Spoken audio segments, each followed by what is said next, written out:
Maneva na say ma PENDREAM TV. PENDREAM TV there osia dem yopo. Ani wom sika wom abana sa build data.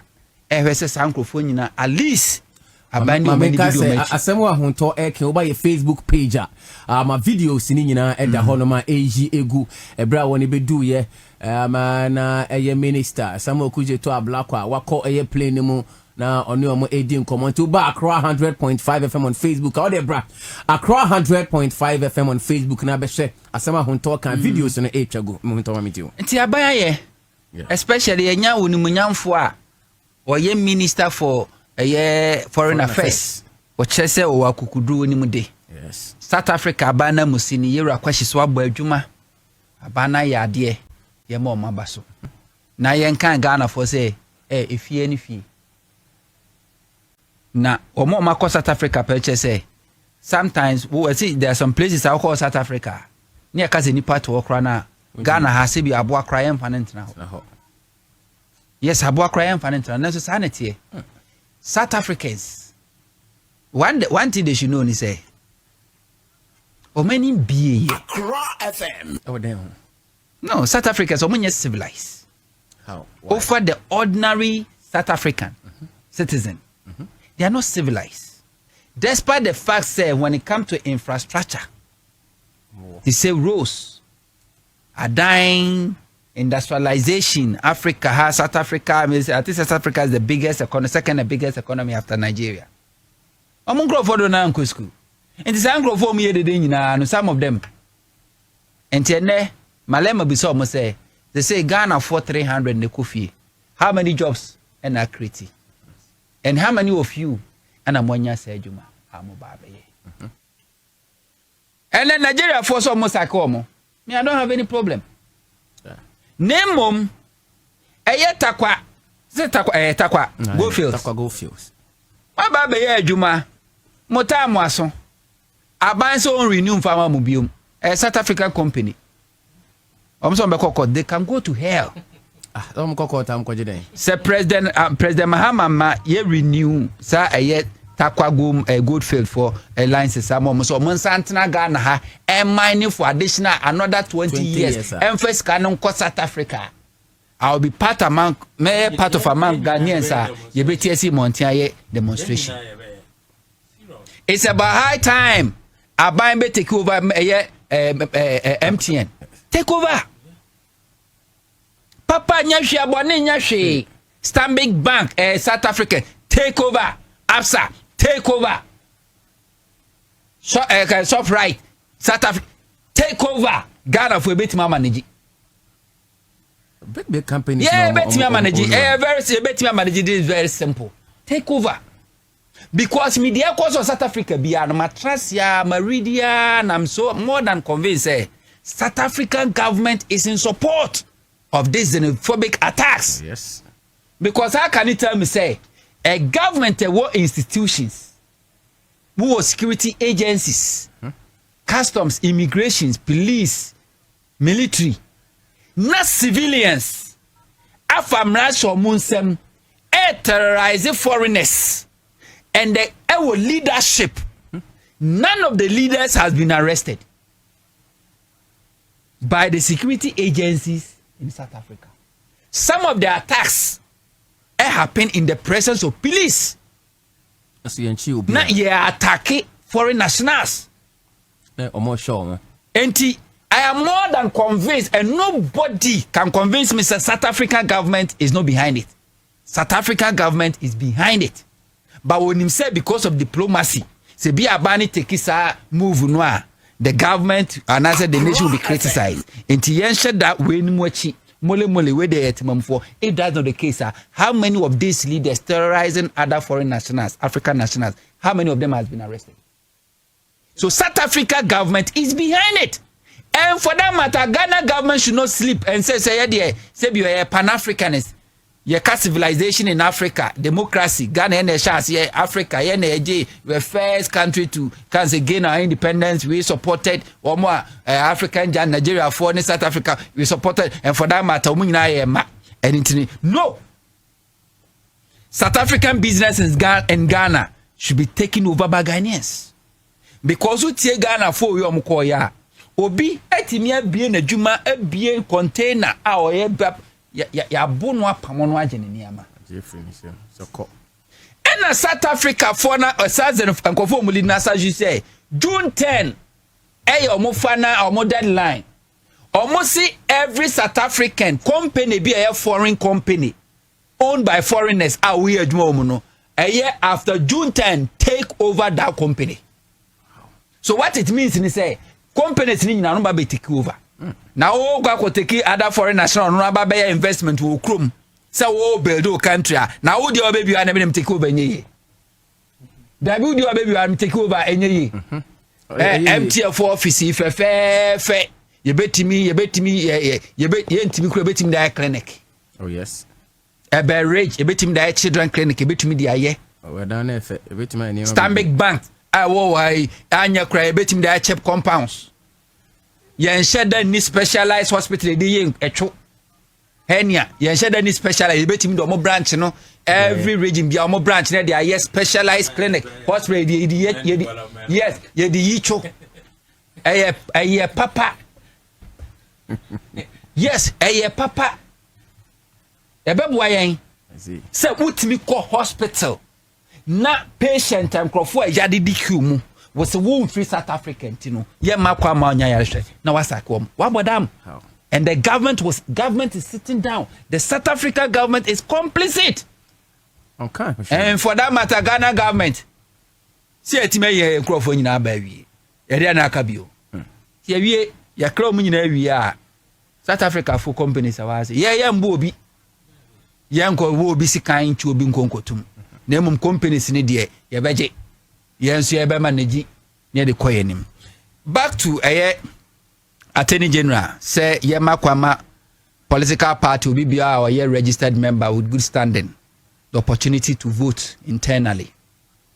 NDC started one of the entire xenophobic attacks by. This is not the first time about. Oh yes. But for the first time, Ghanaians or more South Africa, if feel comfortable, say, let me go back home. Penny say, I want to learn a man boa kokohedie. Eku rekusibom. Na kokohedie de okopedo kusibom. I want to yes. 2022 and Russia saw name Ukraine war. Ghana for Ukraine pa. Student be brave or yes. Russia Ghana for be brave or Ekone sha ase no Ghana for ma pressure sa ban Ghana for ko for mo bra afi aban so be kwa for mo aba Ekowi ase boabo mo anokra no a they were stranded say bi na aduane o mo be di kra na eden it got to a point Ghana for no my stranded with Ukraine here say afi kra do mo mafie biom they prefer so mo betina ho no mo a yento bomb no mo pay because back home no nim say fia say economy na tetia pansam to bakra dey no oba bidi ti Ghana for no mo Ukraine chose to be there so omo mafie kra after say abana frustrate o mo disappoint o mo no afi kra do mo bi o betena ho no e mama student cry am o mo mra no student do right to sue said they will not even come. See. Xenophobic attack is like almost every year a resurfacing. And the MPP is a resurfacing, yeah. Hey, Ubia no energy so beba. But for the first time, Ghanaians fulfill say this is perfect time for us to go back home. Yes. As we speak here, we're Ghana for over 800. Our mobile fee, let me the first 300 at the Abba. Now almost see from no despite the fact that e bi no ho no tim say bi oni bra okobo ho nyina akra no wantimi anya bra kra mo abo ani ama no mpo ana ode aho kire ne amemnefe edwan ese ba fie mpo no some of them they were happy say omo ba fie. So that is the difference. It is not for nothing. So this South Africa no or this say Ghana ya din pass petrol kra untimi nto ensio kra untimi nto aduane Ghana fu onya bi ni nka sa Ghana fo no nkomo South Africa nkomo ka se ne South Africa mu ntwa ye nchimpire mu nwa ye yam sika mienwu na asase bi anchirifu no komo ma so mo to na mo ti se se ka mene Ghana o Ye man penny di Ghana sika agro madam ase. Wane ma adware wo wiem. Ko meka se ne South Africa foi enka munku yen. Ye betina ha me ho akyere yen. O be no nim South Africa sika no. Wo de ba Ghana sika mu ye coins entimi nya hwe a. Ko betra South Africa ho awu. Ba wo nim se kakra bi kura hye no ko ba Ghana na osesa obetimi nya bibi obetimi da sha abrabo ase, so they are happy to come. Into the economic situation and conditions are Ghana women sisiano. Emani okay for Ghana ni or South Africa. Who say awatna for several years we can crofo buy and some of the obisu of South Africa kranu on kind Africa the koi. We're living in life now, but net they are comfortable. Omobedu ye. Yesi abuan once and woni hwekura no posani nsem. Aban and the mouth if a plane ko formo. Because before that abana who still more for days. We feed you amondo maba. Umbedu ye obia Ghana must go bibie wo mu ya mieso but the martin sent to my womb this universal adult suffrage system no in 2015 FM, but it didn't go well for NDC.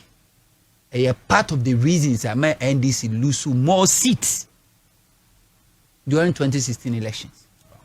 At that time NDC database NDC were registered members over 1.5 million. Omiyan so ko branch won ma obi a register bia Augusta ne bia no ye makwan na on toaba na ye fan select who becomes parliamentary candidate and who become presidential candidate. Fantastic because one of the keys a betimi e dia stop this monetization just say obi a sorry no the yan so anyeska na dia command microphone ato ama. It was laudable idea, but the system was not well managed. Omu open floodgate Emma corrupt politicians candidate etimi importe MPP for edumbe NDC register mu for them to be elected as candidates just to weaken the NDC.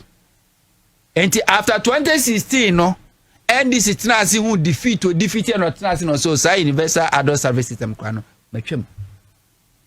And Attorney General said we should go back there again. Now I think says the Supreme Court jutumwa. What it means is say NDC as a political party needs to sit down again and see how best we be to security loopholes no, to make sure say I don't benefit. Because mentias yes say obe catch them say me a branch member executive. Me mitimi to aba eyi who becomes parliamentary candidate in my constituency. Mitimi to aba eyi who becomes presidential candidate in the whole country, for the whole country. But me to aba as a branch executive. Me to aba as a branch a constituency executive. But me to aba regional executives. Me as a branch executive. Me to aba national executive. Me didn't want mentiase. Me didn't want mentiase. Na de bia no. Oh, unsa branch what the nipa no draw. And sometimes difficult to be bribe woman. But when it comes to the regional elections and the national elections, no corruption no because one of the parliamentary no nipa few ni are selected. And the makwa money easy to bribe them. And most of the kind what they will share delegate list no okay. Nipa to aba nyina wa ha 1,000. Me ha me ho say me support to be out. What they am inform 500 other candidate ni so nche. And now them from 550 they had me 1 vote to cram my winning. Na was sorting two months and my cheche na no de course so I was east TV name kosia and kronyo bia nya kosia ni biwe no bia nya kosia no kosia ni makono enyo bia nya biwe but say kebeka say ya chamo bia but ya select because you see can nsu nyina ntia chem at least me nya more than half of my winning na ko so you very good. Because as a system near Juma Ghana, I tell you, send MPP as a political party, and your bomia, and a bell flag bearer. Da. Say universal adult suffrage, Juma, our Ghana, and MPP Kwakoto by flag bearer. I tell you, say, Baumia can never be elected, say flag bearer of the NPP. No. I tell you, say, universal adult suffrage, and a Juma MPP more. Abronyen timi nye police station executive mpo. Not to talk about constituency no about regional executive. Say universal adult suffrage adwuma 1 pp mu a who to me can never qualify to be elected. Say Oma Mayor Regional Executive and also open national chairman. And ka enye juma mani nye. But because I say you restricting na to be na say you kwasi afoka kra bi netimi opportunity. No ma corner ni akoje jiska. Abugo di ba say oh we de ne di aba, we de ne di aba me kika bom ni say na nyaye. Delegate we ka say obi ade di aba wo de on fa de ma won say chi eden wo di esha. Openly near granting interview near this kind of chere we DNA near throw actually near the about blatant corruption na yeti ani ya hwe ne yakoso enti se yetimi gitum a ebeboayen the Supreme Court nya gitum say pa ba yemra ebeyemra dia dia kan say political parties obi abetena se na esi dua nanse die wo no enti kuma mentra se ntonko NDC tried it in 2015 no more problems at the buyer because the system was so weak. This is Supreme Court nyaji to me say pa I was say NDC tenase na ohihye mu yie say nipa no a wo se oba be ye NDC kra member no I was say any background checks the school kra na wo kwa because be mo admission kra no mo ye checks okopa aban adwuma ye ma national security for ekoye background checks yes. And this obi so ba be ye NDC ni na I was doing background checks. Na me fancy to say normal say politician and say political party we be cross the carpet from here now okwa ha normal and this NDC ni decide so china obey MPP ni normal yes. So be to na aba so be campaign odin sika be boa normal yes. But normal say obi a wa cross the carpet from MPP to NDC na after 4 years also compare constituency executive or compare regional executive or compare regional executive and national executive enye normal enti sa mo Huntor me sa me to about NDC mo as a delegate obi bia wa cross carpet from one political party aba MDC mo no say 4 years say 10 years I will vote against you. You can be a member of good standing, you can contribute say to a banner party ba na government in free say wo nim de I was see a mawa position na kosom aban mu a and the Ghana nyina na mom se memekoko to something se kwabna manu no ya MPP ni 4 years ago and across the carpet by NDC or so about be parliamentary candidate to about me to about myself because I can never trust the person. Okay. And to me NDC contest ya mo ba be koi me shadam family onyimu pi from constituency to region to national to flag bearer na mom obi bia obi offer himself say oba for contest na me di mani fam hwe obi background am say wo cross the carpet from this political party na ba NDC mo I'll be the first to campaign against you. Matima me was say na me fa AC that was Samuel Huntor or a broadcast journalist and mote ne kan mo bara ma memra so me say message we na ba na me Huntor boy no o heavy fa uni onya boy o uni sa je rantefa mo bara kuma mi tie o yo mina me da say sana same e kan no kware Osha 2015 NDC started them a day.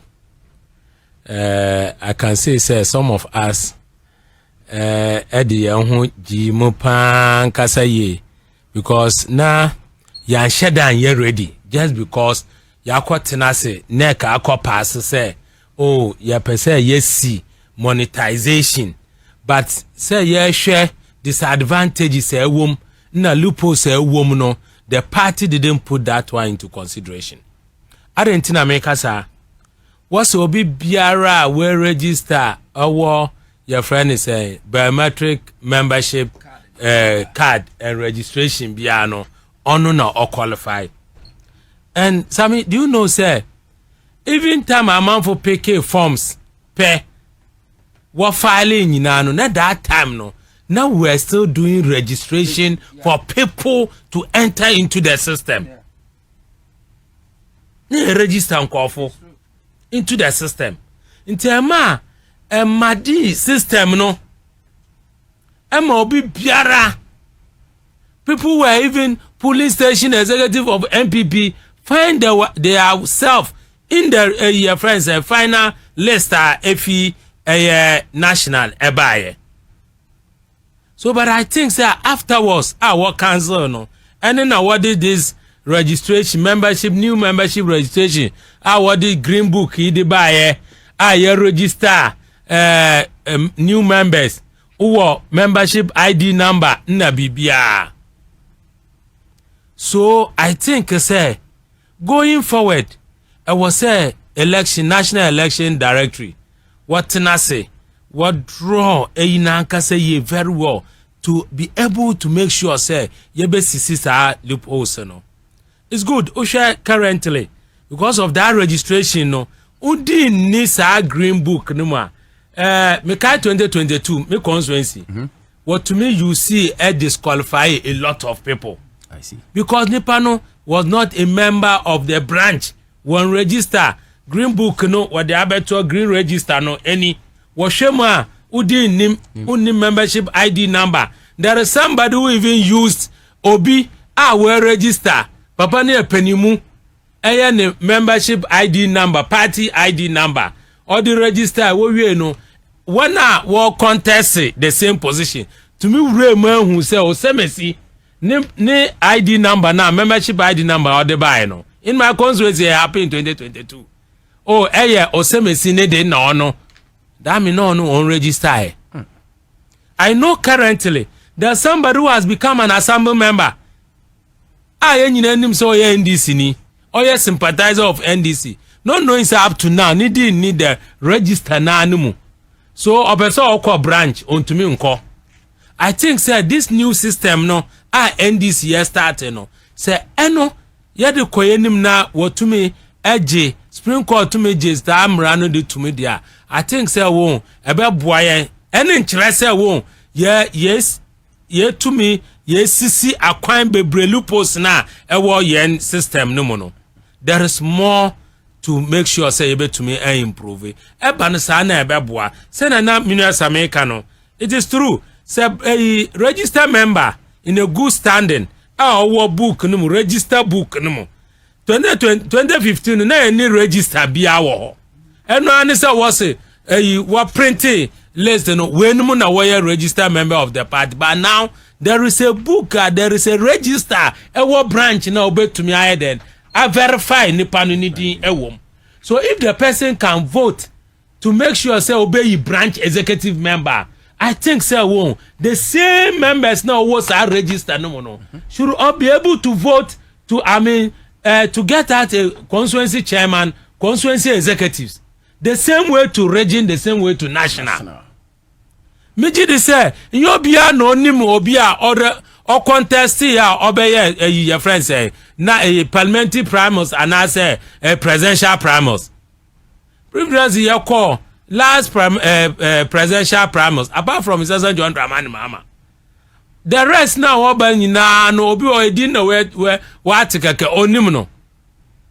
So when you allow a branch ni to also make sure yourself won obey in the constituency executive and a registered member in a good standing obey to me atu aba in a regional executive member as also atu aba in the national chairman and the national executive. I think say ebe to me aboa yen your friend is saying yen electoral system no. So to me I'm for it but it was say NDC so woji tuma ye yen tem na make sure say won ye be yen homework ye be sisi say na ebe ya ye manan kofun fi different political party ya 1 year in a good standing no one be finding their self in our register to make sure say wo makwa koyi a leader bi aman ya obi enim say sa leader ya ye nyane de ontumi mboa the constituency ontumi mboa eye your friend say embe ye presidential candidate mpo mboa yen. One thing is say we share presidential primaries and I'm say some more nintino edo Ghana all the branch executives e man na eboa kakra obi enu a obetumi akotua obi eni sika kesi bia. But when you come to parliamentary primary within the constituency in a branch for no what to aba the same constituency we have 157 branches now multiply by 9 share nipa 1400 plus but still enam say na sami eken nipa no wa hwe say nipa 5 na ye contest parliamentary primaries intino mo onko target nipa 5 na ye dey ya obia benya nkofo na wato ama no intino or divide no hwe say wo no menya nipa 600 maybe abeboa me 600 no akope ho sika so obia 500 or obia 500 so obia 300 or obia 300 cities to make sure say at the end no the higher bidder no na obenya the opportunity eba ne sana na a weaken yen demo democratic system no meji say this call no ebeboa but NDC should take advantage and make sure say yebe sanitize yen system no ayen very perfect to extend say yenya intruders yenya nkofo bi mfi any political party mba embe start say won fa won hu be shem na won wie won incite ye NDC members na wa start say won ye ha ye political party na ya build and ye tumi yenya tumi no I think say ye the mad na ebeboa so the national the regional level should make sure say wo beboa na ya make a system no very strong entumi pave way no be biara mfi baby mba within a short possible time also wabe and I like it say na osha branch level o ya branch register member now udin wo book no mo as a NDC member on register and do more than a certain period you can't contest to become a branch executive member the same way if you even different political party now oba register as a member on serve it to a certain level to me yede to me and to aba and contest any position be I think say yes hard so na binu fi different political party mpo na wo register mpo e wo say you say ye co primaries did this year and a year or more to me nkoto aba our primaries eno so betumi aboa na ya make ya clean system no na NDC ye nya credible one betumi aboa no all the time we get a very good leaders we betumi lead both parliamentary and your friend is presidential but I think say national one share now one manner the same system no and run into me yamfa the same system nkoyi regional executive so waji tuma the same system nkoyi regional executive the same system in your friend regional executive the same system no and your friend national executive in our constituency executive I think say yes a bit me abuana yen democratic system no I very strong and effective. But I say, I love seeing Chairman Mubarak. His leadership qualities is too much. He's saying, Huntor is one guy. If he's talking from start to finish, from afar, we look up to you. Whatever. But Mr. say, oh, pay authentic and durable UPVC any HDPE pipes are Duraplast na come for Ediama or pay a water tank as now they are storing soon or more than water tank. And Tibomoni say obe from 0244 336665 0244 336665 SIC State Insurance Company and I make farmers so over 60 years in Asel de Ghana and it is built on integrity and care. Now, from motor to fire, accident to travel, marine, and more. Ninano SIC and American folk na mede amawo.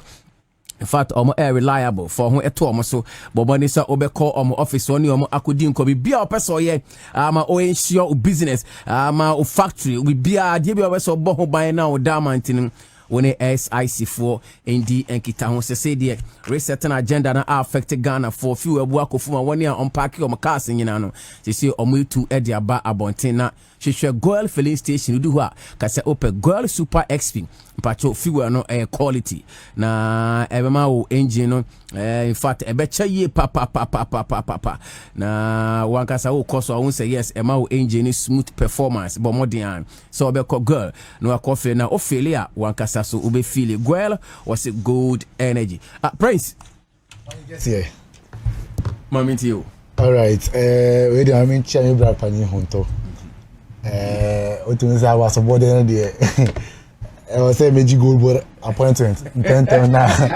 me and here because I was supposed to be able to move there and that phone. I mean, we're not the first time. I mean, we're not the first time. The last time somebody buy a many share only we seen like a Boris. Yeah. Sa crash same say no boy. Mahmoud Kabori. Mahmoud Kabori, fantastic. Kasama Former, the Minister of Lands and Natural Resources. Correct. Or Kofu Ashanti region, regional communicator. Agenda for agenda. Yes. Or born in one body into yeah. Yes, my member Brown to Abaso, or Yadi, or Wajuma, who said, Metra Namiti, how was summarize the agriculture ministry, no cost of holding a say Kai. Adumano the ultimate say Onimajumano or Anja Antonio Hosoka or Yajumano. As I was say, be your customer ministry. Bia anytime Banya Kwanya was stationed, Biason, there was so Juma Pa or minister, and I said the ministry area because politics about a man for the Hunia. Politics will be say Ajuma. Won't make us a mayor de Panso and found was any public one as a moon. At the end of the day, no so more take decision on you. So move vote here. A normal amount to say why, and that's a medium 1 year. And here, what do I say? And I say, was to the so bomb what the Amagana for now who do my power. 1 year is the Ayamboa. Quick one on South Africa. Name who South Africa say a field state. In fact, a field government and field state. The moment as to my move for when it's or more no law enforcement agencies. Or more Joe Maduma, that means we a field state. Because one obi abetena okrum oni nkata abetena wa ewan aduma any immigration for aduma immigration for it me say o ba country mu date we nkata we no o de ba ha say o tena ebo data wo say o tena no etie de oko na no one say Ghana immigration service akofan kwalan mo street say e de omoko because omo no mo data on it mo ye de na mo ba Ghana mo free fa e de na mo ti krum ha say na adi bo to mo wo kwan fefefe so na say immigration from South Africa. It's a modi or Madumana Matiman for some Koyo Madumamo. No more corner attack Ghana for Kenya for, in fact, Liberians, Nigerians, in the name of Omonama and Hochene Hono. I mean, it does not go well. Because once I'm not the senior Mokan. Mona, you see, you retaliate, I'm going to focus you. And Nigeria for a young problem. And the Ghana for a young problem. Momo took a Musubanye. Just a week ago, now I'm more reporting on my crime rate. Near Kunipa on daily basis, average of 60 daily basis. Crime rate no killings are in South Africa on daily basis. Nipa 60 come. In fact, from January to March this year alone, Nipa about 5,181 and they come. Say eko boy robi dem. Ako bonu to akunu. Kwan so and robbery cases. In fact, rape crowd there or say on daily basis government na report you 120 rape cases na report on daily basis. When Nigeria for you, where South Africa for Ankasa. Ankasa, they don't know the problem. Amukum, and Amunim conform cause some problem. The Pacrom cause some problem. That is why Munamu independent truly Ankasa. 1994 year na Muna independent. Papa, Mafuna di Musa up to now. Instead, say Mubeni Munianum Africans, but working together. 91 Mademo, Honomosi, or Muna problem. Now, Omako to watch a school be more foreigners. And they say no say Ghana. And I'm in a scholarship put na me call ya. Ye show one na yabu. In fact, and now my be now or post video be say on Andrem. Or now so we tattoo now I kokko kakra. Enti amu ni so ya Ghana ni. So mu na share won na be say documents be now wo permit so na chrome ha. They say no mo say and what say who be better na chrome ha bi. So right now they have moved from say we illegal immigrants to say ye mpese who be better chrome bi. Now my bena motion sano. And so if is not in support, the president Rekabana or Babon Tabeka say, I didn't know me mind for no. I'm not a part of it. Police now fail the police to be enforcing law. On Kwalan Ketty at 18, 15. 8 weeks to send the young consider or bono, Adaya, or in Ghana, ni or Kenya, ni or Nigeria. Ni. And to me, I feel say or more problem mentally, more problem. The go Maya it Kunipa 50 on daily basis there. A crime scene. I don't know the motivation to Ghana for BD cohort here. But also unemployment rate, see now about 30%. Over 30%. Ghana, you are doing about 18%. I don't know, say high rise buildings now man for I don't know who say how you broach be, how you there bro subia. One am quotes now share almost slum areas say Ghana. Difference behind me, I don't see any difference between South Africa and Ghana. In fact, Hana what to help Wasumuju, as South Africa. Enti you better South Africa for no more than there's a Ghana was here retaliate here. At the end of the day they will lose more. For companies now South Africa more they bomb or minor. So Ghana forces see a journal for MTN MTN to free Ghana Nigeria for population Nigeria for so mu see MTN bi ma MTN be gu Africa o omo gu so mu na mo man egu enti on omo ye na omo ntwa so na ma board the foreign affairs minister me da bia me ka say you can say whatever you want about the minister, you can have your reservations about him, but a ban say Odi Juma as foreign affairs minister honorable Samuel Okudita Blakwa. In fact me hu ni yonko Africa da say asema si in fact the speed with which our person responded now no ya ekokun Ghana students be crowd country me refinidi e ko start be no one dem mu and among 2 year engage the family, the authorities ema etiminya asem no it be investigating the matter to the end. It tells you say enya about say Ghana for we mo do so ntia oyesa even a single person who work out jamo obi man so the honorable minister want to make sure say you are protected. Now as a man discuss with Bank of Ghana, you know, my member Bank of Ghana but so say o man intervene amaya use 0.75% na MTN 4% commodity ban. Now ade my rehone say South Africa company where the film there I actually could my winter city. MTN South Africa could be any more crack and Gaza you only 0.75. But I am a reho say enyanum MPP for ba bia mo de points akodu ni. Ye nyi no now mo ka che say NDC de FFF party and MPP intellectual party nti e ba say yen kan na ente no ma ase a omo no ti ase. Na MTN for one now says as winner omoka e-levy is back, e-levy is back, e-levy is back. Na e-levy na nkasa wan dey buy. First of all, e-levy ayemra I recall Parliament Electronic Transfer Levy Act 2022 Act 1075. Our Parliament did 2 ayemra a GRA our implementer of government taxes. E share telcos na enya MTN kwa Vodafone ka ho. So Ghana for send this sika mu nto mu sika be 1%. Every music mu ana MTN Vodafone in fact 30 go na mu na tie na fe MTN kwanse ono de or cape say o transfer sika free bank akọ wallet or cape na 0.75% MPP for e-levy is back. You see afina matia say in Ghana for pama omosa no because one mu na mu de e-levy beto Ghana for so mu de e-levy ni ba we no na mu ka che Ghana for bi no say se mo pese yan kasa yan san yi e-levy ni free mo so a mo nto abama dota bawomia sinya on ti sasem no se MPP for si e-levy na mo de beto Ghana for tax na mo ntia no o do na Ghana for mo se mo mpe na mo se mo san pese yan yi free mo so a mo anto abama dota bawomia yan yi free mo so si dota bawomia ko gina UPAC e ka kire Ghana for se on oba obey e-levy a free ho enti o the tax beto Ghana for so as you see election say you anto abama wa as a condition only tax in free so and the president of Germany Mahama aba abey sa tax na for Ghana for so na a telecommunication campaign so no they already levy beto the transactions obey into who you see MTN on kan ho now mo say government tax are introduce that be into government tax nkrofo mo see MTN ko a what be that enti clearly no what I see is a MPP for a classmate in arrogance and incompetence. The man who said that we make us a distraction now, Bano. Because one candidate to the Bawomia now, my friend as Flaberano. Obo Bawomia this year, I deal be a kaya the world economy. And to Marshall would say, hey, they we are finance ministry, I am from the Bank of Ghana, I am from the I'm Ghana economy, Najano say, any MPP, NDC for you, echo debate on the economy.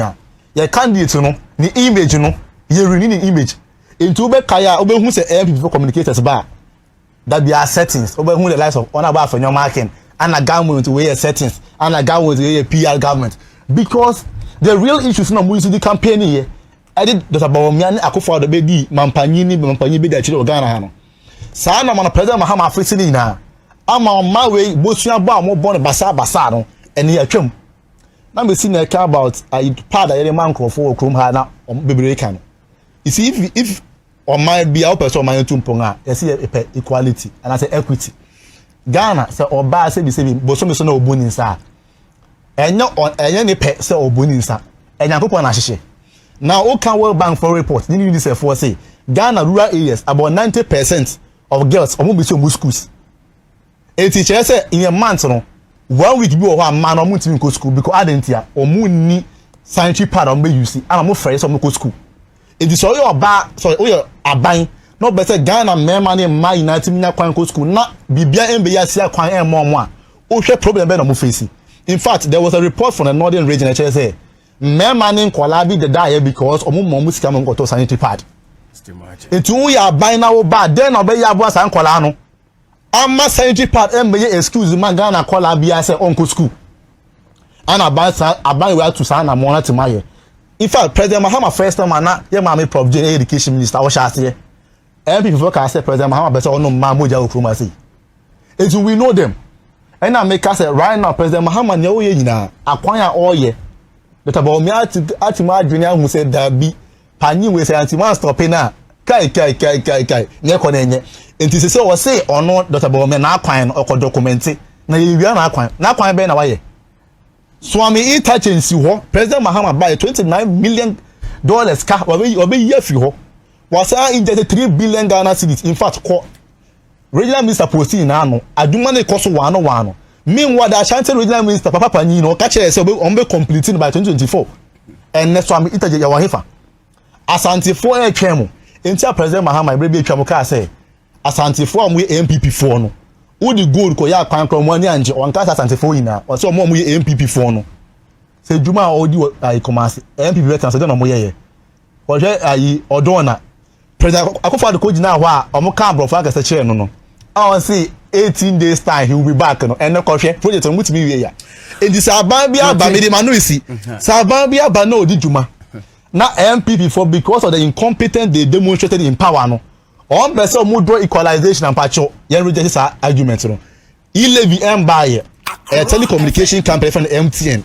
Bank of Ghana a regulatory body and a Bank of Ghana say dabi adena modi ba na menti ase on be chichire mu ni ntia modi ba it's journalist akot na radio so ni TV so amon ka say e-levy is back on patcho mun dai sa de no okay a growth ti say omo a obi o yare na doctor recommending say on copper milk and say yogurt a natural one, organic one, fresh one. Ho na wasa woko. Na minister so behwe woko anya funding na eno so mba ba bibie mu. Na minister nam ho no no. Na ne deputy onumonyamfo eye Dumelo. Okay. Wono so any technical advisor to the minister and Feed Ghana coordinator, deputy coordinator in charge of farmer service centers. And a minister for trade and industry. That's we me no. Any agric in the Cabo mu. Almost called China could do 8 good days.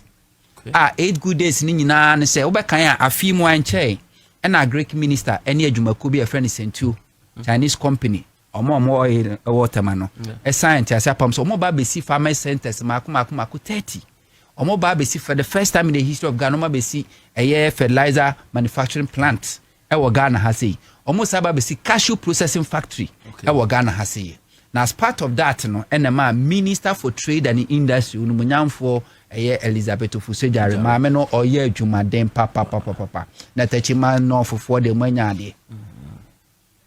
The first time when Mammy be a minister, I make us a meeting ben or Besia, a sorry, no pa, Kusia numre. A memma cran to me until baby a memman to me for now or fro. With the dominim and my China, a share, a cashew, no, your call factories are. Omo na manufacture mfidie no into omo be manufacture omo a kire o se dey si process bibia ekokohweye said the be omo benya the best ebeboa Ghana. They went to the biggest fertilizer factory in the whole world China. Ekokohweye omo factory no omo plant ne se dey sitie ewe kwampo betimi afaso abiye bi wo Ghana ha. They went to a province hono kwa omo industrial hub and as industrial park chese asasi over 3,000 ninye dahon hectares no factories in kwa manufacturing plants in kwa no masi wo honom. Don't forget say no kwa afie nya aban AC industrial park wo ho enti trade minister ekoko hwe omo model no se de sitie wo hwe se betimi aye yenso ye ne yeso de wa haseye.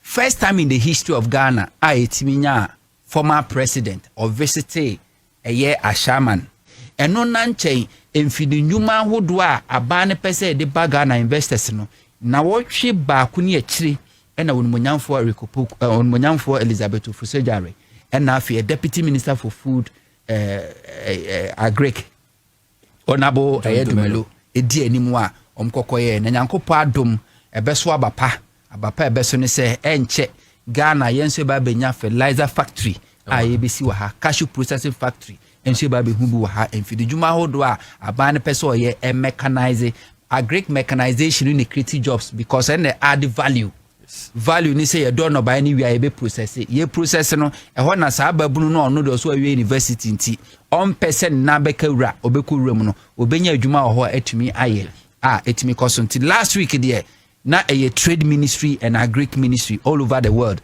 just said omutimi ade ebaye no okay nti mame mo ma ba so na omo ya de me ho na me follow conversations I koso na MSS platform we so there ye tiefo nyina bedi ma dance producer ene tie obedi ma dance me ni listo wa kwa na na ma aja ko me ne no kwa no yi mi live free mu sometimes close me pam me se me free studio me se me nko na la kwabna bubi ansa dumfu kumfu sometimes aso support me sometimes aso support me ni akon ne yeko ni nyina ye den o man pinda da akofo na won se Kenya for professor bi your friend Professor P.L.O. Lumumba. Oka sembi osi oma bia wukomu a so oma ne betumpon se ntumpom gye nipa miensa nipa su miensa. De din kan tribalist. De toso ye idiot. Ane de toso miensa citizen. Tribalist ne ye nkrofo a meni asimasika kasa baako. Ento oye bone kra no a asimasi mene ne nka kasa baako nto ye papa kra na mehunu se ye bone o shefita kra me se bla ye wo se suban wo Ghana ha papa ya manyosemu amanyoko bi ba o ya de na enye kra no a because ye free says amanyoko we no nsono efri kasa ko mu ntino na ye di akire we ya de na ye se den ye se akokọ satra kroma se den enye ne fe esa ze sa amanyoko we ye kasa ya enye ye nsurumu ne free ntino ni akase tribalist ani yawo idiots idiot ne sankrofo no omudo mu free say o me nko ade me yeyi a na bibia yeye enti me mpota mu bola memfa ho ekwanye memfa ho ehoafu memfa ho me de manya me sika enti makosi me fie kese me twa fence wo tentente me de electric fence aguso masade security man abetena no mu security dogs bulldogs egu ho misawo CCTV cameras ewo ho metwe me drawer etuo ewom enti eto de ne a me de metima bom no abusia ho bai eya ne refi se ejato mu a onya ba bi mpie those people no describe them as idiot omodwe omonko omomunyu obi a ho ena omomu twato no so omo ye citizens ne sankrofo no a wo ye na ade a wonim se Ghana ha nya me nkwa na ya media ye nyina ya dia enti se o drive kra wo kwan so a wonim se mi lane nie no afa ne lane so no oko ubewu idiot onam lane no 3 lanes na onam mfinfin wafa ha ofi say eye ne dia because ona ne car efe those people no of also me idiot but citizens ene nkrofo a sebi omo dwen say ne wose ye man ye so the citizens omo nya nkrofo omo ye tribalist the citizens enya nkrofo a omo ye idiot they think about themselves alone and omunye eye tribalist nipa smesi dem ne ka kasa ba kuntino ya ade na se ya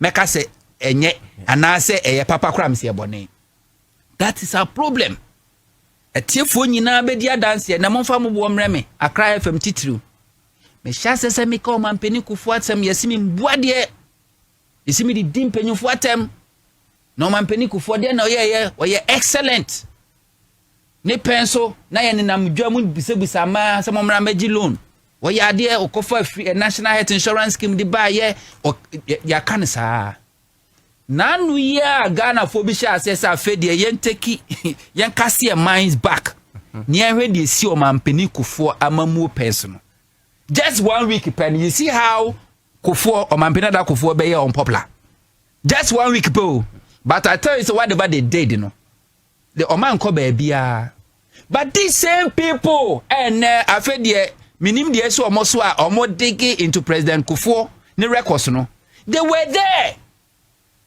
all these years. They were there adenti and no man raised those issues. Is it because they were idiots or is it because they belong to the tribalists and for that matter they didn't want to talk about it and to say it's too late?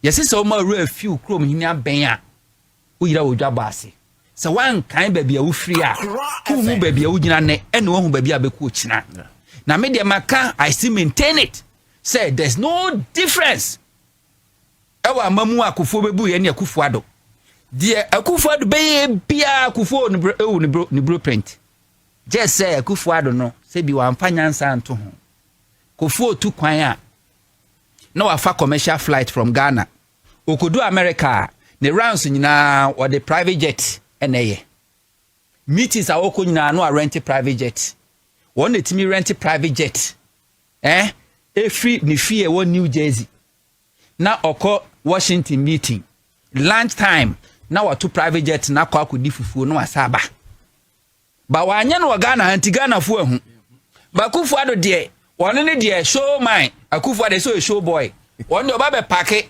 private jet ni de si tamak no so na se wa broni etim na wo twa selfie ebedi nansa di na Ghana fo nyina hu ansa na wakotu no adeko. That's the only difference. But se wo fa kufu amamuo efa kufu ado amamuo ensusue bia nantamo na minim se one day a time will come wa ye be dege na Ghana fo na when na was Ghana fo hu.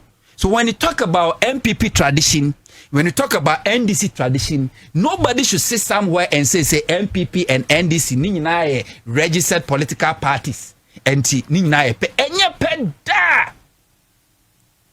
enye peda akwa se oba okwa awade ase a onche otuba nche onua oba obeware no opa aware no tuba nche de odua saa na akwa MPP ni NDC eye oba aware asono nu so obetena enti da na oba no ani feature no de banchi dua wo ho otu banchi no wadua because onim se bebo obewo afe no oba abewo na owo a na yire ne one ne ma omu bedidi obehwe ni kunu no enti bon se NDC babam se pe no ahwe how many schools under trees no a sha say eliminate Professor Mills over 2000 on etimi end double track system no a sha say no eliminate e krowe mo population no se si amabro eye rural eye water so I was say dem ko urban near expand mo no mo sansu of form I was say mamo boho near dia mamo mo school dan I was say expand near dia mamo mo market no was say biem kakra mo clinic no se baby edu no I was say kwanim I was say kwanim kakra near pagya mo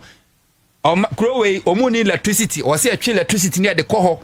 This is MPP NDC's record because obasa oba be your man ye why so oba wade ase no baby mo the MPP beye kufo ba 8 years ebe fa secondary school from 3 years ediko 4 years when see one secondary school block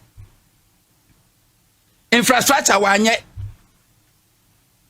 enti anakufo akra ekru kesim na ye wo school ti say akra girls na student ni bi da kitchen dining halls and no mo da. Yes, I restrict our focus. Say, yeah, mamma, yeah, ma, kwa, mamma, kofa, makra, mafie. Because Mubema Bana, you're unpopular. Yes. Kofo Baba, president for 8 years. Electricity, are they 1 megawatt for the 8 years or koye? I feel best one man, kon was so quaque, can I say, Bui no, I'm here, Professor Miss in the baby. Kofo best now, so 8 years, one regional hospital. District hospital 1 CB. Secondary school 1 CB. Meanwhile, population will grow. Because when him say on check, oba on check to tubanche onuya. Kofo ba betna so, enyama ne hiya to say water treatment, expansion wanye. Do ye ni say, woje Ghana Water Company, juma de come private company friend Aqua Vitens. So on be manage a Ghana Water Company for 8 good years. Ebe di Ghana sika. Yene think na hase kura no Kofo amamu ntimi provide water for us. Near ration water and a kofa Kofo gallons de buy. Under Professor Mahama, Professor Mercy ba no kokon and no expanded con water treatment for the first time East Legon, Adenta, Medina, Asharbuche, fu nyanyansu. Mahama by just 4 years, not nenia chemu, a year tashi desalination water. First time turning salt, a year sea water, and may a potable and ironum, no qua Shanty region, no obien shomu, no cochebi, no aqua water expansion. This is NDC's record. Professor Mercy by just 4 years, now OC secondary schools, now OC universities. na primary schools no or expanding infrastructure and the double track system in Ghana. Mahama by just 4 years. Now what team see 123 e-blocks out of 200 no see. Mahama by just 4 years no see university. Teacher training colleges, nursing training colleges no see because when the population grow, I could find by a president for 8 years. No single secondary school no see yet. One no see a double track system they buy yeah. No single secondary school no see yet. I go for the 8 years, no single district hospital will see commission yet. Not to talk about regional hospital, not to talk about medical hospital. When you talk about water expansion, I go for 8 good years while expanding water production. Kakrane kura one was I made the galam say no, now was here shutting down to water treatment in this country. Opa kofa for the 8 years. Ghana for 8 years standing electricity expanded the common class for 8 years and to Mahama 4 years.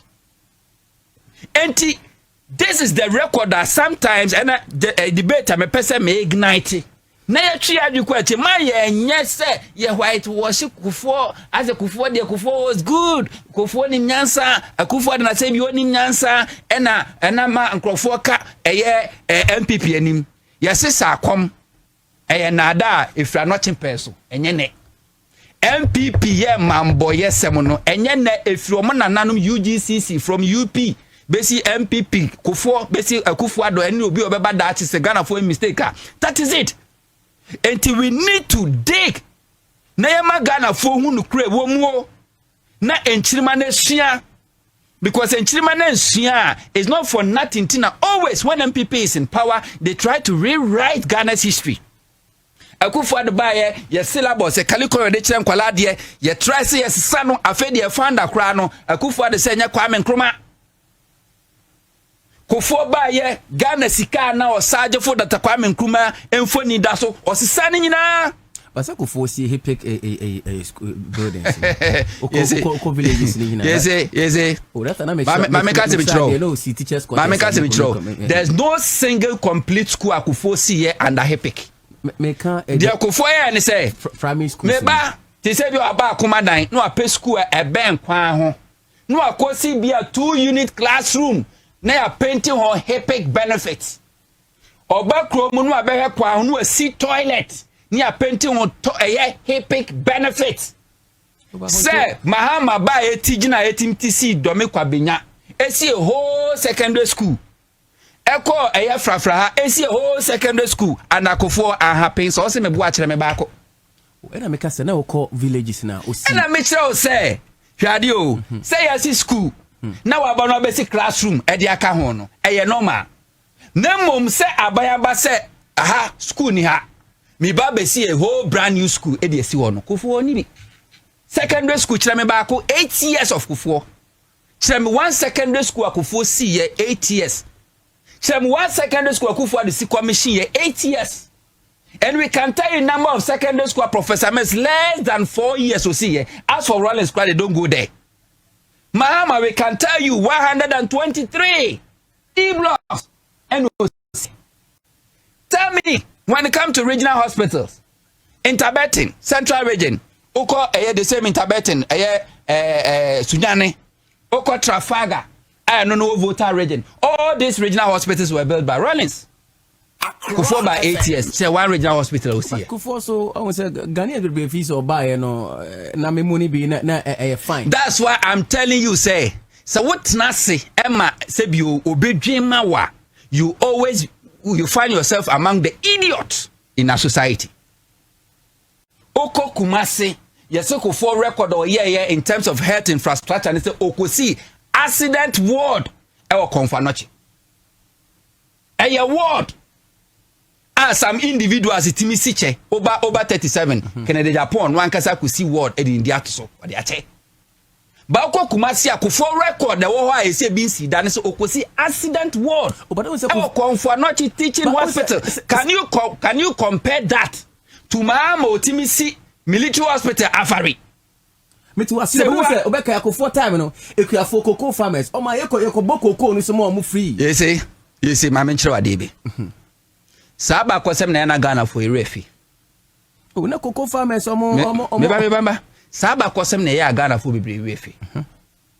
Whatever Kufuor started, ewo cocoa sector no, e shall say under runnings. Because cocoa nuane dum pempenso bi anyina ba kokra, nipa kra anyina wowu. Enti wo se etwa yedigu. Yes. Mass spraying. Yes.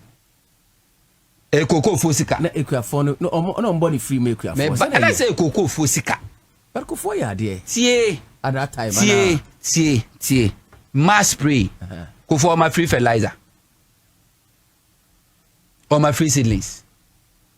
Kufuor my cocoa rose. Debbie, my cocoa rose. Kufuor or my I can say boreholes for cocoa farmers or maybe.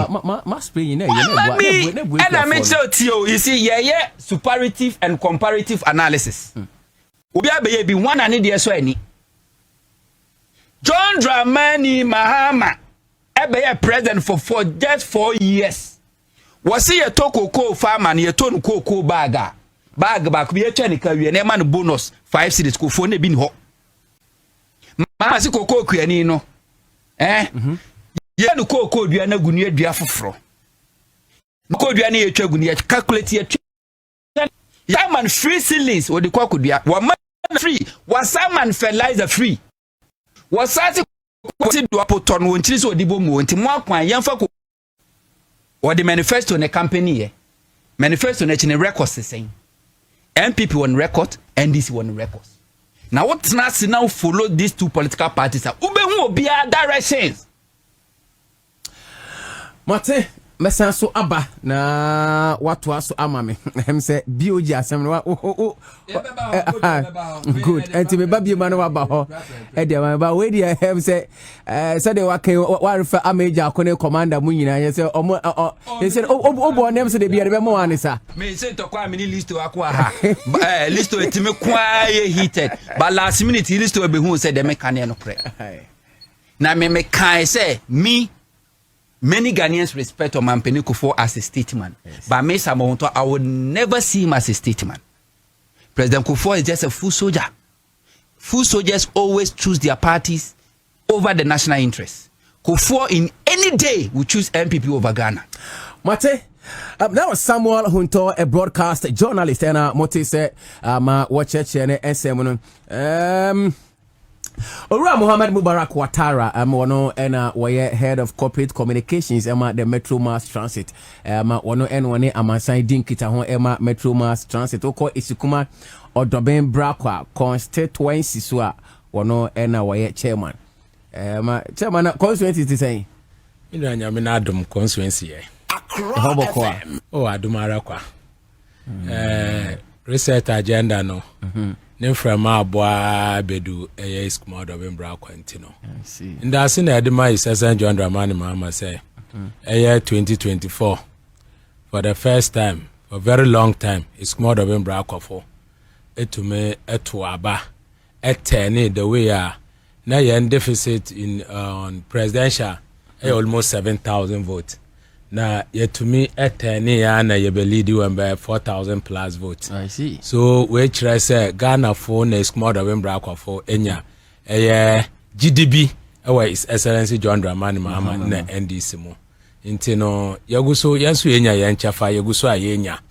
Na mabet na hade semenchia is more of Embra for na miji de say me ko ho a won ma me kwana me wura me fie.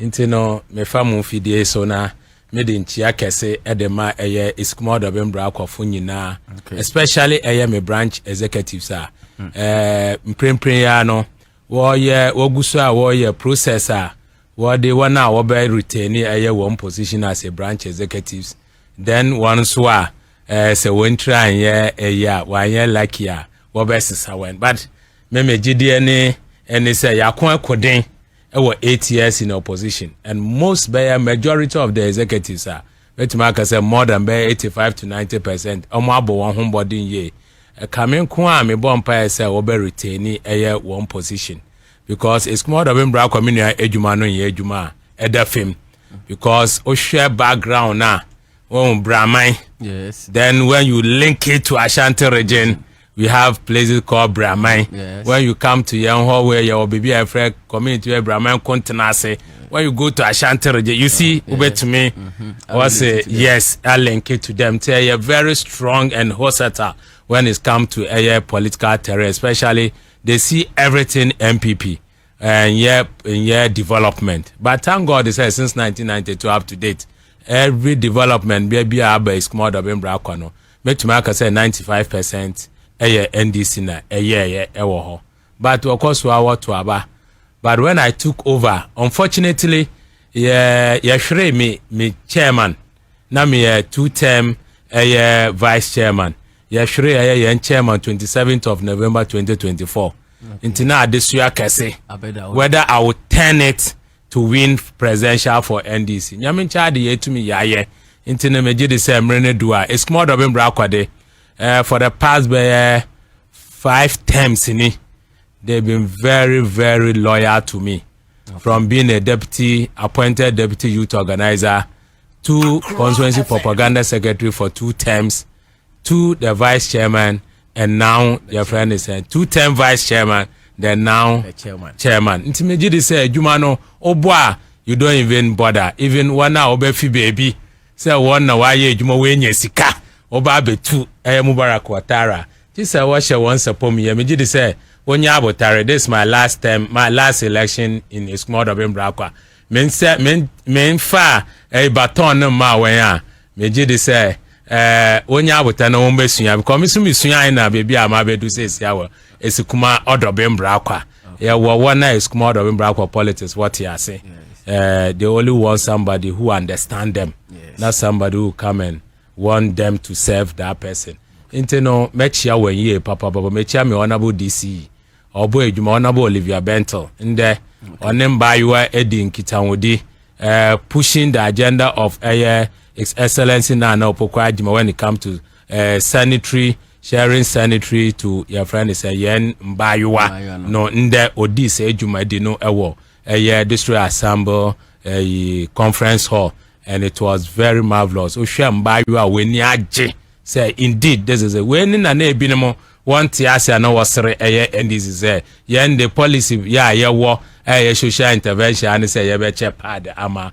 But I think say if they live in an area like Ohia and Sheda, area like Warubegu, area like Mante, Otebrikwa, Jahade, I think say they will understand this thing. Always more than Brakwa. And you know, a lot is going on. Okay. Into Yabeda Eya Omanpenyi. Nice, Excellency John Dramani Mahama we juma pa wobo edi abua na ware seti Ghana ai biaka is more of Brakwa.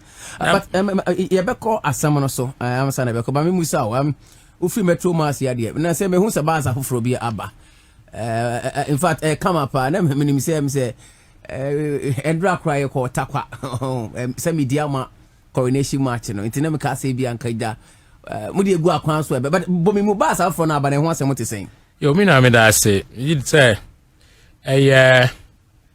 your man paying power lawyer Carl Caesar and the 2 deputies Ura Dennis Chumesi in charge of finance and administration na Ura Haruna Pogredo in charge of deputy in charge of operation and technical in March 2025 no be take you over no minua na sena na minua Huntor okay na omo asai atete apansan metromas and now ti a week bia demonstration wontu awenka obi tumi call retirement or kwaje ne benefit was senate I was say maza be 5 years 6 years ni o benefit no metroma wontu ai or kwhwe tier 2 na other thing na yawo other insurance ya what yetu ama wense na ebe ya obenya bibisi wa was oh hwemba nipa no so ni pay slip na bosom bia no we den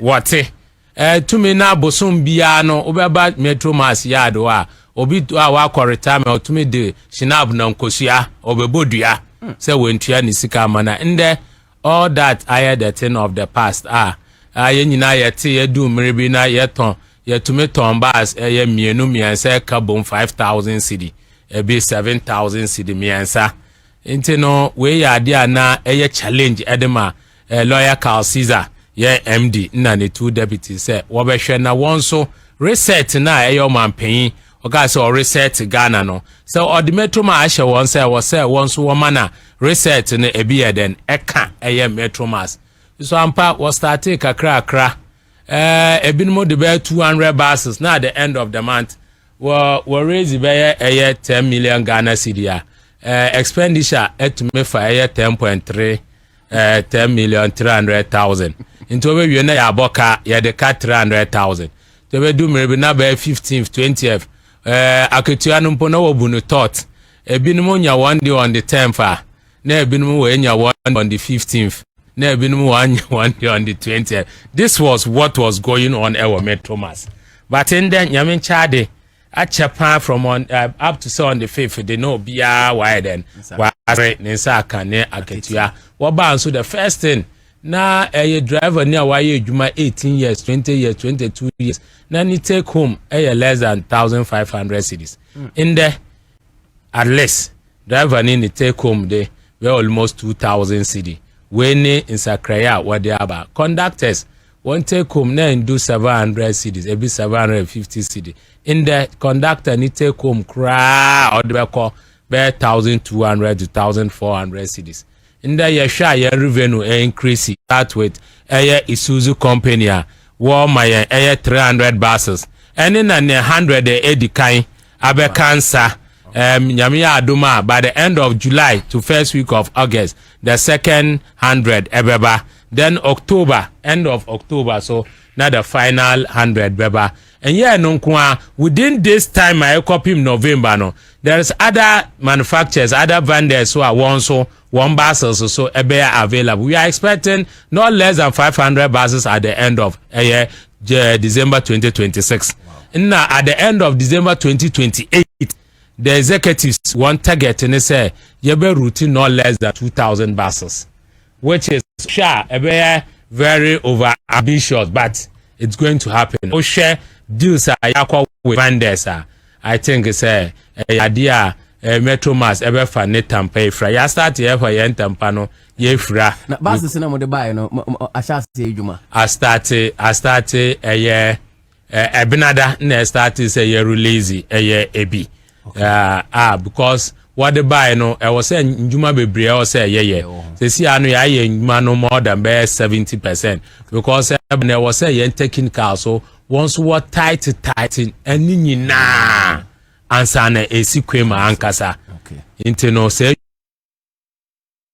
currently met me akase yeah MD na ni deputies are another your friends and some of the government appointees are omo etumi we create a job opportunity ewo metro mart what by within 1 year metumi akan me bo say omo creating njuma upon this difficulties ewo ho omo creating new jobs at the ama Ghana for na one we nya reshe wo oma your friends say ndis aban no no almost be more than 100 new jobs apart from drivers 100 no apart from drivers 100 no say bi me auditor financer procurement sell communication other department traffic operations I create a lot of ejuma and it's going to create more you ya start you be make sure say your buses ne be both inter and intra but inter no be more for now send a baby to me in time so I say within a short time you to me to another buses in the very end so that to me creating more jobs at the ama Ghana for that is it in your more buses that's brilliant one day and metro mass for more boy ejuma ye bonfire seja I said them okay bet me but yen shendra my Ghanaians are my bani di omo free South Africa buy omo flee from the xenophobic attacks in South Africa. One year Babi do share the reception given them by the chief of staff together with the minister for foreign affairs Samuel Okuzeto Ablakwa and other government appointees. I want to echo her. First situation is saying, I mean that's it, but best na ma TBB kakra na my brother Same na oka issue be. Na ese okwa bi na wanka bia na nkamfaso ni wanko bi mpa mfaso waso na yes in there menjin this Ghana for when we refi what has happened to us some from year 2001 to 2008 a lot has gone on. But Saturday. a bit more manner, yeah, Jane say, the time on my pain be autism or your strabble. Okay, into Huntor. You see, yeah, the yes, yeah, the Obia was say, oh, why, Obian one on our sooner oboina. I see. Any bini on my pain a year kufuo. There's so many things now. Who pushing? What's now? Who call a unkrasina? What the year project? Your friend is say a hippic benefit. Meanwhile, a rural area pa a small of him brakwa. Tina me born crony be our rubegu or here and sheda edumenu and kase. You see to understand me community. Your friend Brahman cook also. The only project I want to me here was the big benefit any toilet I will see here. And so no that toilet ni na sami o hwempo a oni nyina sisi kwan ho toilet o Huntor during my teaching days me who be he and I'm da quarters ni bi he kisi kwan krom kisi na o see then oh say OCD let's say kisi our eastern region here maybe central KE as when I make kisi KE ampa and I'm trying to kisi kwan krom no see teachers quarters we are sure say here rolling there starting no be complete here a 2-bedroom we say hall and then for the headmaster no and quarters so for the headmaster headmaster's bungalow no they are classrooms no MPP and Akufo their major infrastructure record a toilet Akufuado Baumia 8 years their major infrastructure record a toilet we cried on more Akufo the end the happy toilet no see we Akufo the only the way wait almost come contractors a build own operate and transfer ni nyina ne say almost say aban na be pass ase now contractor no the amount contractor no do sika ba be si toilet no we see toilet ni ya na waton so bi toilet no crofo be twa omoto anu age o tew ka wi a na afei asabeye abane dia e built own operate and transfer you see and no man can tell contractors no omode contract document ni mo no kwose ba bi ketuwa bi the contractors need to say normal government contractor o kwose asia na wa generate certificate no ba ju musika the contractors ni fa ko register structure ni dey si wonum afo generate certificate kwa ade built own operate and transfer and Akufo that one Ghana toilet in Baku crane why mtimi ye ewie intimia so say you can you ha na Dutch for say wo my school feeding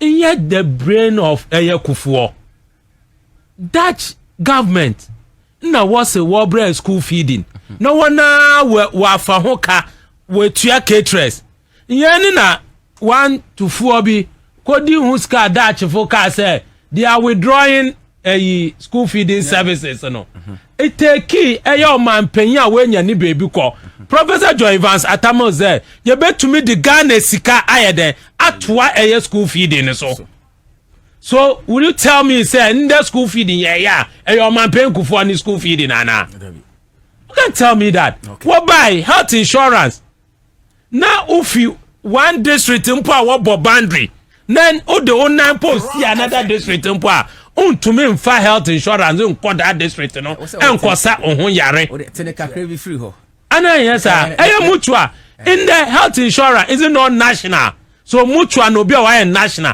and the papa de breye so these are some of the things minia into no one man na yem penti yenim wase o into the bia waka say yenim ne firtete yenim wa firtete no e wo bebi efi yenim wan so firtete so ampa na meka Omanpen John Dramani Mahama I was say anytime bia Ghana ni o sorry before be num nsumpa o say obompa ma is excellency John Dramani Mahama ube didi o say obompa ma no because these are some of the things it take Omanpen ya o twin Ghana for ho edu baby atiti bi wo baby o for the past 9 years bi I be sen koye ebinu 8 years yet TV wo baby omo ankasa osimi yedi yemfie asem but look at what has happened when actually say minua when you give opportunity to the young and upcoming politician they will deliver in the yɛhwɛ nea Okujato ɔyɛ. Who thinks say Okujato na oba apart from say afema kemunu na wadwen say Okujato will never on to me ye juma to the expectation of all Ghanaians. Now we waste one time in our vetting in some hunu in some genjai in some and here no will be so Okujato. But look at what Okujato Ablakwa is doing. Which let's say youth now man paying is Ezen John Dramani Mahama. Onye jidi wo omomono. When we say won, it is yielding a very big result at the Ghana. At Ghana nenim ewa amanone. A lot of African countries are looking up to Ghana because of Nia Eye Okujato Ablakwa. Na young ministers no woye. Dodo na are doing well. When say obiana all yet to the expectation na o man pay edia amano na nia no man pay open na wo nyina woye. But you see, Minister was saying something that is true.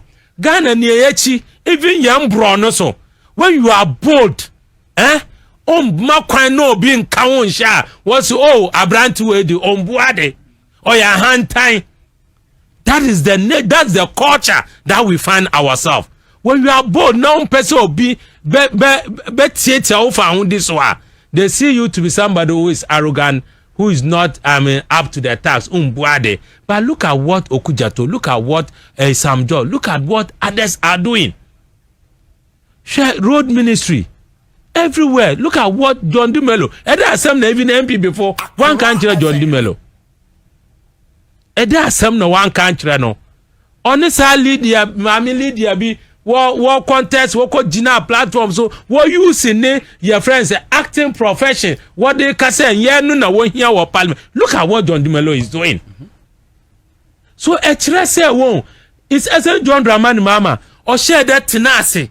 No, why share mbebu no obia say indeed. Yeah, the Ghana shall once I will be to my in the share testimony. Ghanaian 300 there on bedu you know. Share testimony a warmer. Share she share a foreign affairs ministry. Why ye dia to the amawe? Yes, sir. What the one about Ghana kakao? No way, one brother they share one so. They are going to make sure say when anybody wait and make sure say obema when bibi na what they share bibi ase. Yes. Abenya ordinary Ghanaians one. Say ntia yetu abama is Ezen John Dramani Mahama in the NDC no. No. Obi say enu ani say osi ni bibia weja no ho. Ba wo be do you know aben no why then why yen hihye e de amawen. Omo ba bi no say why dwendwen say ye be ye kwotena ye kodan ye be ye den ye be di den. Ba wo be do you know enam hihye ya foreign affairs ministry owura Okujato Ablakwa na odi weni mo ye minister no nhihye omodi ato ho no omo who said no it was long overdue nanka was say what the kind bagana mpo dada which say aben no aye nhihye ya won no eboa won abrabo. But we are still saying say Ghana ye hu ne ekoso even though as ye pese diplomacy no ye need to ewo amanone no. Look, we shouldn't also have to give chance now omo tietia yemfa ho this are. So are they telling us when you go to when you come to Ghana, South Africans will own the businesses I was saying Ghana for now say why na. Even here the Ghana for abaminia. Yeah da man pay na say. Look at what a binimo even in that 3 days. What bro wana waka kakrana waka one. Omo abro binimo. Yes. Michelle, your friends say one gentleman be ewo X. Osha omo abro no omo apam nani nyina aye basa. Adentina ewo say damade na eba ne sa. But I like the step a foreign ministry na abai no omo eteki. And I think going forward you know is going to let other African countries to know say one fire nkwa. And in the Osha the South Africa Ghana ambassador of South Africa what responded to South Africa was say your friend said 300 now but only 10 pen na one documentation na papa. But I like the response at the ambassador Ediama South Africa for. I think say when we stand on our feet and then making sure say when your man will be on for your name to Ghanaians biano be obe fine we fine Ghanaians biano what they need in respect I say fatano what the bema ye nuanuma once war the other African country. And I think say we've come a long way. Even yana Africans mbona ye who say abrafo no mpon wo ye enden we are I say ye do ye ho ye coexist na ye unite Africa countries say na ebe ya abrafo no mfa ye nkwa no ye mo na ye tete ye ho. But kudos to Okujato Ablakwa na ni team na His Excellency John Dramani Mahama Nabai say indeed Ghana first and Ghanaians are where you one why are you and I say one asetinapa na yedi na eda abena kumasono. I think say they are doing a very wonderful job. Inteno I was say Ghana fu nyina bo Okujato Ablakwa na ni ministry no ya bo wa abaso say na wo bo ejuma edema oman Ghana. Okay. Accra FM. Okay, Timera say, and that was Mohammed Mubarak Ouattara, head of corporate communications, the Metro Mass Transit Nafi, Oko Isikuma or Dobin Brakwa, constituency, where chairman Edema NDC, Amenyokun. Make us a show no live on Facebook. I'm reading some of your messages, Nafi, Memra, Huntor Nafi, Yantuasona. Francis Champon, okay, my man, and funny free strength famra. My Filippo Quabre was saying, must the broker can take trade shop, okay, honor the Efriaba. Was it's time for this current government to take good care of Ghanaians who has traveled to other countries due to what is going on in South Africa. Greetings to my daughter, Frimpon Manson. A champion Felix and my mother Auntie Mary of Janine. So Philippo need the Accra FM. Now my man and kind the next one. Ebenezer Kofi but he was say stop playing those South African songs on your show. They aren't people we should promote in any of our mediums anyway. For the Lali was a greetings Accra FM and so yeah Joso Nadia Ode Abba and so and no Wafake new press station second was the NDC party especially President John Mahama it is any arrest a person who can post e-levy is back. I want answer from NDC party. Greetings to Honorable Moses Abo John Boyd MPP National Chairman hopeful. But you know, a message in the Hoka Krama. Isaac Zion up here was a wonderful work. Thanks so much, Isaac. Now, Nasser Al Khalafi Jr. was good afternoon, boss. You're really doing a fantastic work. Thank you so much for the commendation. Now, what else did you do about any Ibrahim Musa was from Northern region? And also, or every Eric Bedin. Was it this guy now what easy to be done in this country? Well, meaning the worker.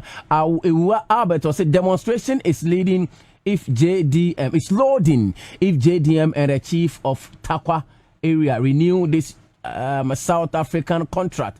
JDM and Takwa chiefs will be on fire.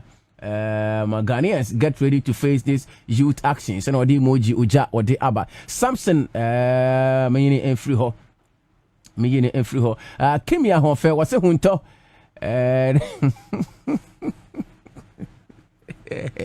You